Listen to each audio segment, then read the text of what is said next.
This is Cape Spear. This is the most easterly point in all of North America, and I live like 20 minutes from it. It's pretty cool. Weird flex, I know. But anyway, if I go straight that way for like, I don't know, a couple thousand kilometers or something like that, I'll hit Europe.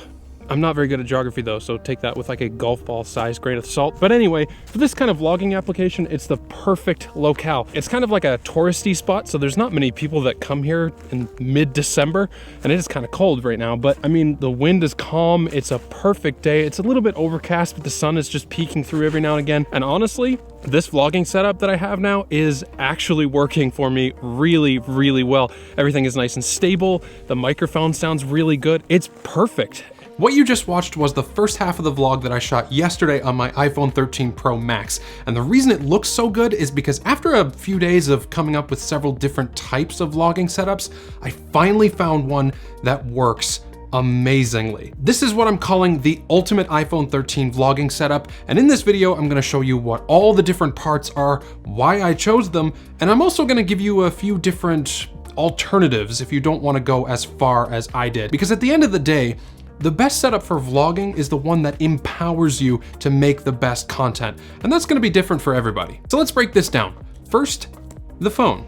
I'm using the iPhone 13 Pro Max because it has the best battery life out of the iPhone lineup, but you could also go with the 13 Pro given that it shares the same cameras, or honestly, even the 13 or 13 mini. When it comes to video, there's not that big of a difference between the Pro and non-Pro models. But despite how good the camera hardware is on these phones, the software is a bit of a mixed bag. I chose instead to use ProTake. It's my favorite video recording app by far. The UI is nice and clean and easy to understand, and you can take full manual control over things like shutter speed, ISO, white balance, and it also lets you shoot in ProRes on any of the iPhone 13s. The next piece of gear in my setup is by far the most important one besides the phone. Before you go out and buy anything else in this vlogging setup, get this first, a clip-on variable ND filter. I have one from Sandmark, and it makes the biggest noticeable difference when it comes to changing your videos from looking like they were shot on a phone to looking like they were shot on a DSLR or mirrorless camera. When you use an ND filter, you can stop using the shutter speed of the camera to compensate for a bright scene. High shutter speeds add a ton of unnatural judder to moving objects. The video on the left was shot at a 1/48th of a second shutter speed, while the one on the right was shot at a 1/200th of a shutter speed. The one on the left looks much better and much more natural overall. This ND filter goes from an ND8 all the way to ND64, which I found to be perfect for almost everything I do. If it's a little bit too dark and you need a little bit more light,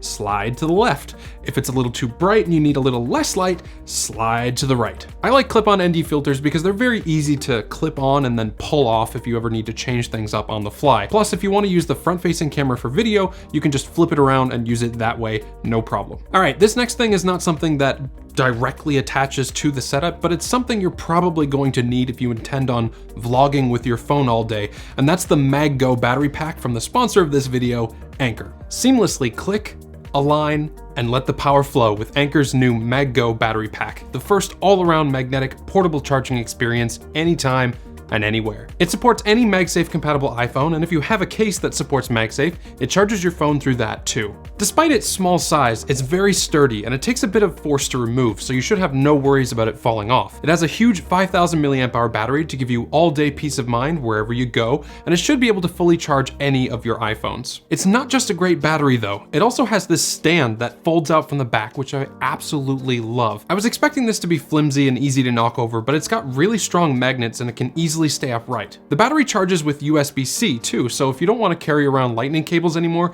you can just use a USB-C cable to charge the battery and use the battery to wirelessly charge the iPhone. It comes in 5 different colors and it's the perfect Christmas gift for your friends or family. If you're interested, I'll leave a link in the description down below. Thanks to Anker for sponsoring this part of the video. Next up is the gimbal. Yes, I use a smartphone gimbal for vlogging for a number of different reasons, which I'll get into in a sec. This is the Zhiyun Smooth Q3. It's got 3 motors for for controlling movement on all axes, an excellent control scheme with a joystick and buttons, and a very underrated feature for shooting at night, an LED light built directly into the phone holder. The Q3 can connect to your phone via Bluetooth, and ProTake actually has native support for it, so I can use the recording button on the Q3 to start recording in ProTake without having to flip the phone around and use the display. This is a very light gimbal. It weighs about 340 grams, which is actually less than the body of an A6400 even without the lens. It also feels very sturdy, and it's got a comfortable grip with a power button and trigger on the back for controlling the orientation of the phone. To be perfectly clear here, owning a gimbal for vlogging is absolutely not necessary.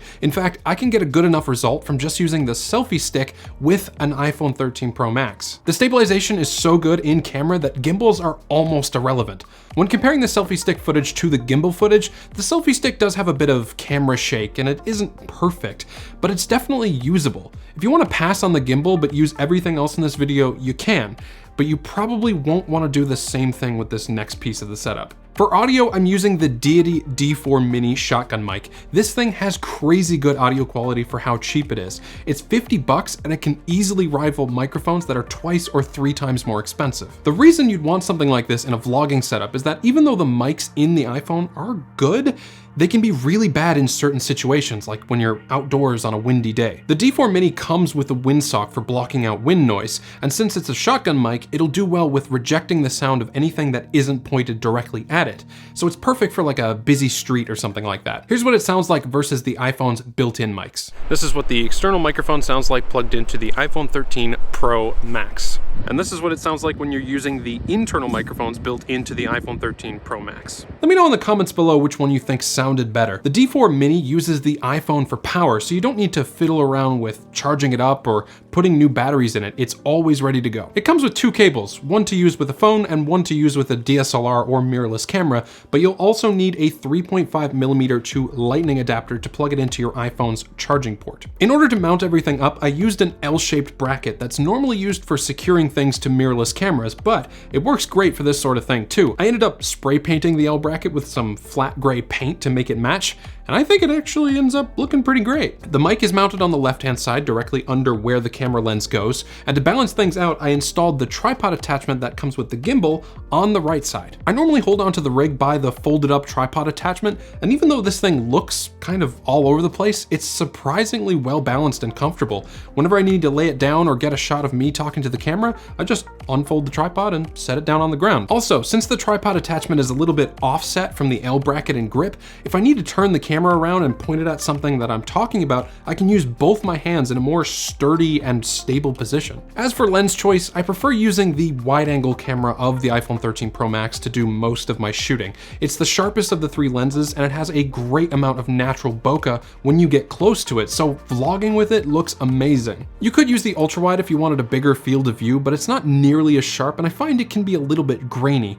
I find it just ends up making it look like you're shooting with a GoPro, which isn't the best. Naturally, the biggest downside of this is that you can't see yourself when you're filming, and while that might seem like a big hindrance, it's really not. Initially, it might take you a few tries to get the framing right, but you actually get used to where the lens is supposed to be very quickly, and after a little bit of practice, you won't need to rely on the viewfinder at all. But I mean, you could absolutely use the front-facing camera if you really need to. The image quality just won't be nearly as good as the cameras on the back, so I don't really recommend it. This vlogging rig works great for me, and although it takes a few minutes to set up versus just hitting the record button and flipping the camera around, I think the end result is worth it. So what if you don't want to go quite this far for everything? What are your options? Well, like I said, the ND filter is the most important piece of kit outside of the phone itself. You don't have to get a really expensive one. There are plenty on Amazon for cheaper. Just make sure it fits your phone. The gimbal isn't really necessary, but if you want to get one and you don't want to pay as much, there's always the Smooth X. It's only stabilized on 2 axes and the weight limit for the phone is lower, but it's a great little gimbal for the price, and it comes with its own extending boom pole. If you're not gonna go the gimbal route though, I recommend getting a selfie stick with an extendable boom pole so that you can put some distance between you and the wide angle camera of the iPhone. When I use this kind of setup, I have the phone mounted into this cheap metal phone holder that has a cold shoe at the top for mounting microphones. I also highly recommend that you pick up a mic. The microphones in the iPhone are good, but there's a lot of times where they will fail you. The D4 Mini is the cheapest external microphone that I can recommend, but there's always the Rode Video Micro as an alternative, or the Deity D4 Duo if you want the functionality of being able to talk into the mic when it's pointed away from you. But like I said at the beginning of this video, the best vlogging setup is the one that allows you to produce the best videos. So if that means stripping it right down to just the iPhone, that's okay too. Hope you liked the video, thanks for watching, and as always, have a great day.